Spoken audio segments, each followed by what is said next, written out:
இதுல ஒரு பேட்டர்ன் இருக்கு. அதாவது ஒரு டைரக்டர் வர்றாரு. சில படங்கள்லயே ஒரு புது திரைமொழிய உருவாக்குறாரு.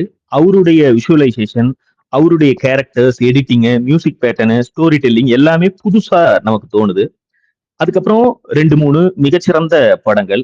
அதுக்கப்புறமா அவங்களுடைய படங்கள் வந்துட்டே தான் இருக்கும். ஆனா, அந்த ஃபர்ஸ்ட் ஃபயர் இருக்கும். நாம எதுக்காக இவர இவர வந்து ஐகானா மாத்துனோமோ, அந்த ஃபயர் மட்டும் மிஸ் ஆகும். இப்ப சில சமயம் வந்து டேலண்ட் முழுமையா அழிஞ்சு போயிடுது அப்படின்னு சொல்ல முடியாது. அதுக்கப்புறம் நம்ம டொக்காயிட்டாருன்னு நெனச்சுட்டு பார்க்கிற படங்கள்ல கூட சில மொமெண்ட்ஸ் தான் அவங்களால மறுபடியும் ரீகிரியேட் பண்ணிற முடியும். ஆனா, அவங்க உருவாக்குன அந்த ஸ்கிரீன் பிளே லாங்குவேஜே அவங்களுக்கு ஒரு சிறை மாதிரி ஆயிடும். அதாவது பலருடைய கேரியர்ல ஒரு ஹாட் ஸ்ட்ரீக் இருக்கும். பெரும்பாலானவர்களுக்கு இந்த ஹாட் ஸ்ட்ரீக் வந்து கேரியர்ல ஒரே ஒரு முறை தான் ஏற்படுது. அதுவும் குறிப்பா சொல்லணும்னா சில படங்கள்ல தான் ஏற்படுது.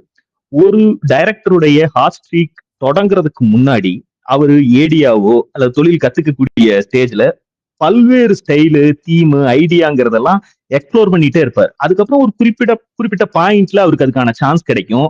ஒரு பர்ட்டிகுலர் கிரியேட்டிவ் டிரெக்ஷன் அவரு கண்டுபிடிச்சிடுறாரு. அந்த நான் சொன்ன மாரி visual language, narrative structure, character psychology இதெல்லாம் புடிச்சு அந்த சிக்னேச்சரை அவங்க கண்டுபிடித்துறாங்க.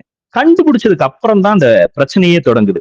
இவங்களுடைய யுனிக் ஸ்கிரீன் லாங்குவேஜ் வந்து ஒரு டைரக்டருக்கு கிடைக்கிறதுங்கிறது ஒரு மிகப்பெரிய அச்சீவ்மெண்ட். ஆனா அதுவே அதுக்கு அடுத்தடுத்த படங்களுக்கு ஒரு எக்ஸ்பெக்டேஷன உருவாக்கிது. இவருடைய படத்துல நம்ம இத எதிர்பார்க்கிறோம். அது கிடைக்கலைன்னா ஏமாற்றம் அடையறோம் அப்படிங்கிற இடத்துல.